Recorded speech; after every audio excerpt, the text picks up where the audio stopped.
तो दुखी होता है वो जीव, परेशान होता है, लांघ सकता ही नहीं है। समय की सीमाओं को जो लांघ जाता है,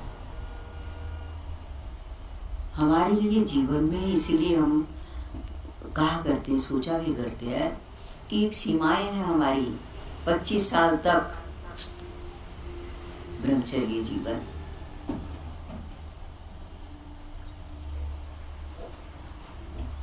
और 25 से 50 तक गृहस्थ जीवन। ये काल है, ये सीमाएं हैं हमारी, और इसको भी पार कर गए तो अगली सीमा कौन है? वानप्रस्थ, 75 तक। और इस सीमा को भी पार कर गए तो संन्यास। 75 के बाद तो इंसान को सन्यासी होकर के जीना चाहिए। संन्यास का अर्थ होता है अनाश्रित कर्म फलम, अनाश्रित कर्म फलम कार्यम कर्म करोति स सन्यासी स योगी। सन्यासी की लक्षण ये नहीं कि गेरू कपड़े पहने, कमंडल लें, घर का त्याग करें। अनाश्रित कर्म फलम, अनाश्रित कर्म फलम, कर्म तो करे, वो भी अगर शरीर में ताकत है तो कर्म करे 75 के बाद भी, पर अनाश्रित कर्म फलम, फल न चाहते हुए कर्म करे।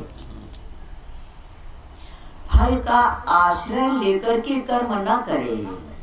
परिस्थिति आई तो कूद पड़े कर्म करने के लिए। अनाश्रित कर्म फलम कार्यम कर्म करोति। और कौन सा कर्म करे? उन्हें जो करना चाहिए, जो हमारे सद्ग्रंथों में जिसके लिए कर्म करना आज्ञा दी गई है, प्रेरणा दी गई है, वो कर्म करे। जिसके लिए आज्ञा नहीं है, निषेध है, उन कर्मों को बिल्कुल ना करे। कार्यम कर्म करोति, कार्य कर्म करता है परिस्थिति अनुसार। स योगी स सन्यासी, वो योगी है और वो सन्यासी। ऐसा सन्यास लेने के लिए कहा कि 75 के बाद फिर कुछ न सोचे। अभी बेटा हो गया, फिर पोता हो जाए, पोते का मुंह देख ले, फिर पोते की बहू, चलो उसका भी बच्चा हो जाए। कार्य कर्म नहीं है। तृष्णा न जीर्णा वयमेव जीर्णा। इसीलिए कुछ कर्म न करे। भगवान का भजन सुमरन, भगवान की लीलाओं का गुणगान, नाम संकीर्तन, सद्ग्रंथों का पठन पाठन। पठन कर सके तो ठीक है, श्रवण कर सके तो श्रवण करे। वो कौन है? सन्यासी। तो हम लक्ष्मण जी पर आ जाए। काल, लक्ष्मण क्या है? काल के अवतार है। काल की सीमा को कोई उल्लंघन नहीं कर सकता, और करता है तो परेशान होता है।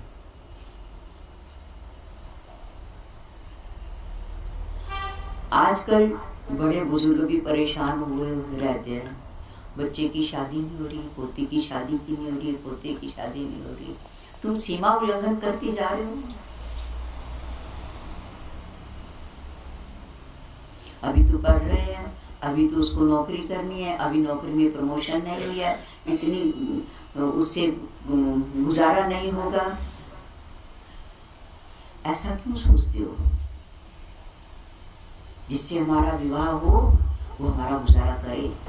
जब आज तक पिता गुजारा कर सकता है बेटा और बेटी का, 25 साल तक तो माँ बाप के सहारे रहते हैं ना। वो क्या खाना नहीं देते, या पहनना नहीं देते, या आवास नहीं देते, या पढ़ाई का इंतजाम नहीं करते? क्या कमी छोड़ते हैं माता पिता? अपना मन बुझा बुझा करके भी बच्चों को योग्य बनाने का प्रयास करते रहते हैं सब। पति मैंने पद राखे, जो उसको पति है, पद राखे, इज्जत रखे, उसका अर्थ होता है पति। तो अब उस चक्करबाजी में फिर बच्चे 25 से ऊपर बढ़ते बढ़ते 30-35 तक चले जाते हैं। पूरी अब शादी करें, अब छठे छठाई बच्चे मिलेंगे, तुम नौकर होकर जाओगे उसके घर में। तुम्हें विश्वास नहीं है जिसको जीवन साथी बना रहा है कि वो हमारा असन बसन वतन का गुजारा करेगा कि नहीं करेगा।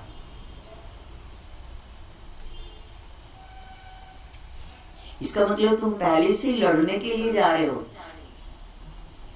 कि अगर वो हमारी ना मानेंगे तो हम अपना कमा खा लेंगे। क्यों ऐसी गंदी तैयारियां, क्यों ऐसे गंदे विचार?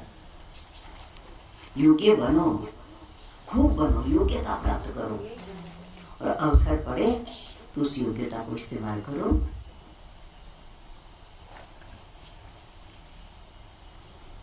हाँ, विवाह शादी नहीं करना है तो उस योग्यता को इस्तेमाल करो कि हम अपने पैरों पर खड़े होकर भजन करेंगे, सुमरण करेंगे, प्रभु को प्राप्त करेंगे।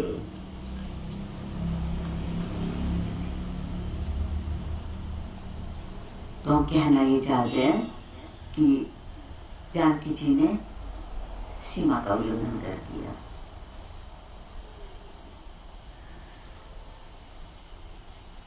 और रावण चुरा करके ले गया, संकट में आ गई मैया।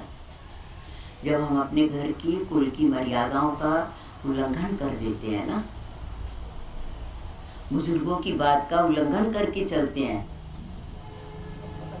तो समझ लो भविष्य हमारा कैसा होगा, बस ठाकुर रक्षा करे उसकी। कभी भी अपने कुल की मर्यादाओं की सीमा को उल्लंघन मत करो। तो रावण ने क्या कहा कि मास दिवस, अगर 1 मास तक नहीं मानोगे तो ये चंद्रहास तुम्हारे गर्दन पर आएगी, तुझे सिर से अलग कर देंगे, मैंने तुम्हारा प्राणांत कर देंगे।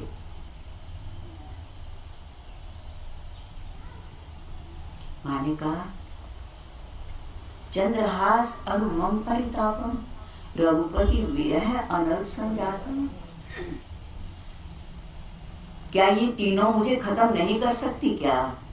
अगर मान लिया राम जी से पहले आ गए मुझे लेने के लिए, क्या इससे पहले मैं राम जी से नहीं मिल पाऊंगी? 1 महीना दुखी है। रघुपति विरह की आग से मैं जल रही हूं, परेशान हूं। वो अग्नि मुझे सोने नहीं देती, जागने नहीं देती, जीने नहीं देती। रघुपति विरह अनल संजा।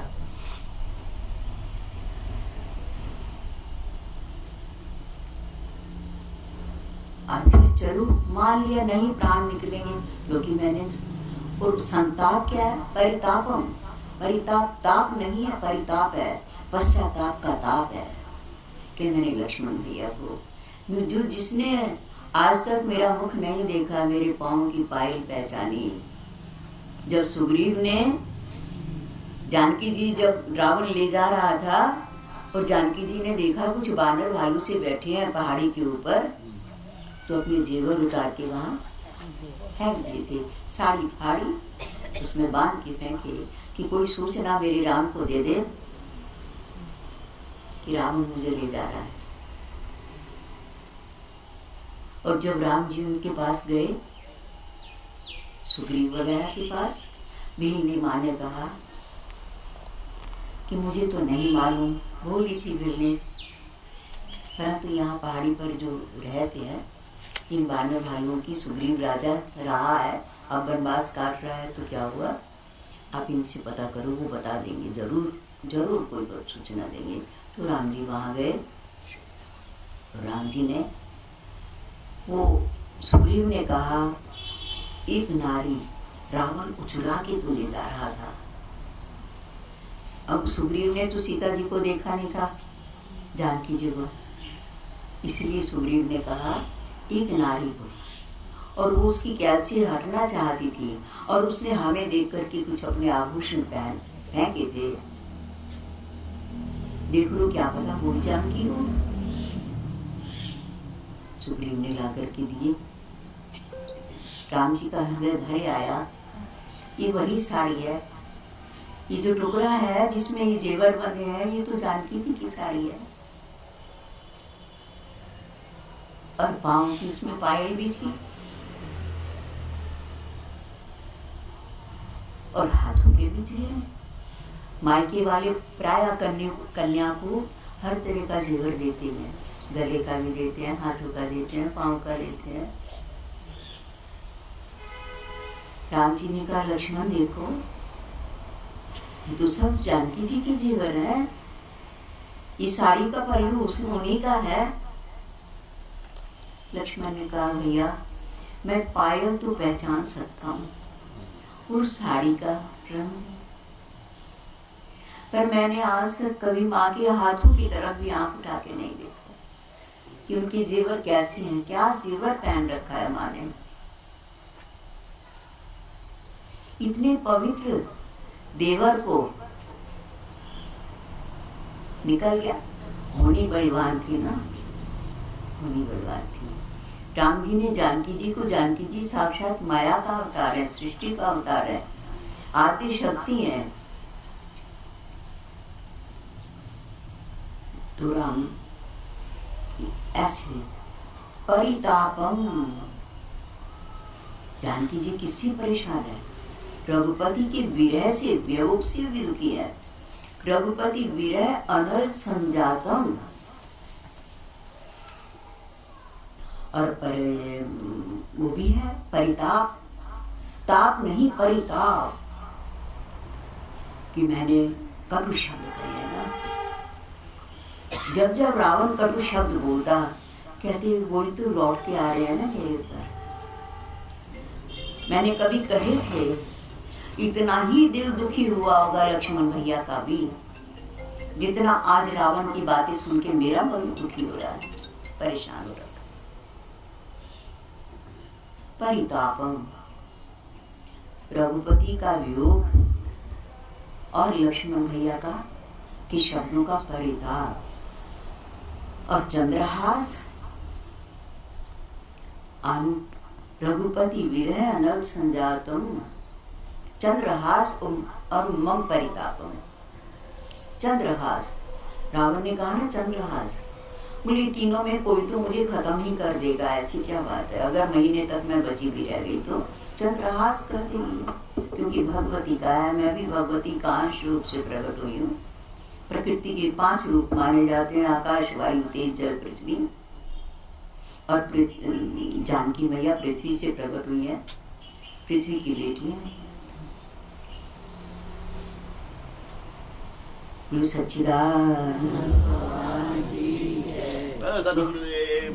इसलिए हम कहना ये चाहते हैं कि उस सब बातों को, जानकी जी की स्थिति को हनुमान जी ने परखा, सुना, देखा, आंखों से देखा। और जब जानकी जी ने हनुमान जी को देखा और उनकी लीलाएं देखी सब, और हनुमान जी ने जब वापिस आने की आज्ञा मांगी, तो जानकी माँ ने यही कहा हमारे राम जी से, हम कहियो जी, हाँ कहियो जी हनुमान, कहियो मेरे दुख की सारी लीला, सारी बातें राम जी को सुनाना। राम जी बड़े कोमल हैं, वो जब सुनेंगे ना तो वो एक क्षण भी नहीं लगाएंगे मुझे ले जाने के लिए। और रावण जैसे उनके लिए क्या मुश्किल बात है। रावण को उन्होंने स्वयंवर में परास्त कर दिया था, रावण नहीं उठा पाया था जिस धनुष को, तो राम जी के लिए रावण को मारना क्या बड़ी बात है। सच्चिदानंद भगवान। तो आओ आरती करेंगे। तो हमारे राम जी से, राम जी का, हनुमान जी का काम यही है। राम जी डाकिए का काम करते हैं। डाकिए तो चिट्ठी, पार्सल, मनी ऑर्डर वगैरह ले जाता है, और राम जी हृदय की पीड़ाओं को, हृदय की प्रार्थनाओं को, हृदय के संकल्पों को राम जी तक पहुंचा सकते हैं। क्योंकि जो जज होता है ना, जज फैसला करता है, वो तो अपने फैसले पर कांटा मार सकता है या उससे बड़ा, छोटा नहीं, छोटा कांटा नहीं मार सकता। तो भाग्य के विधाता कौन है? राम जी। तो प्रभु मेरे द्वारा जो मेरे भाग्य में ये दुख लिखा गया है, राम जी को कहो, ये नहीं कहा तुम मिटा दो, राम जी से कहो कि वो इन रेखाओं को काट दिया, बर्दाश्त नहीं होता अब सहन शक्ति। तो हम लोग भी जब परेशान हो जाएं, देवी देवता मना के भी परेशान हो जाएं, कोशिश करो देवी देवताओं से काम बन जाए। अगर सरपंच से काम बनता हो तो ऊपर जाने की क्या जरूरत है मिनिस्टर वगैरह के पास। अगर सामान्य कोर्ट से काम चलता हो तो हाई कोर्ट जाने की क्या जरूरत, और हाई कोर्ट से काम चलता हो तो सुप्रीम कोर्ट में जाने की क्या जरूरत है। ऐसा नियम है ना। तो हनुमान जी ने तो कहा, मैया मैं आपको ले जा सकता हूँ, आप जाना चाहते मेरी पीठ पर बैठिए, पूंछ पर। राम ने कहना मैं पतिव्रता हूँ, मैं पर पुरुष का स्पर्श नहीं करूंगी, भले ही तुम मेरे बेटे हो। राम को कहना अगर राम ब्रह्म है तो कुल सहित रावण का नाश कर दे, चरित्रहीन पुरुष हो या स्त्री हो, सबके लिए कड़ा नियम है। आगे फिर चर्चा लेंगे। बोल सच्चिदानंद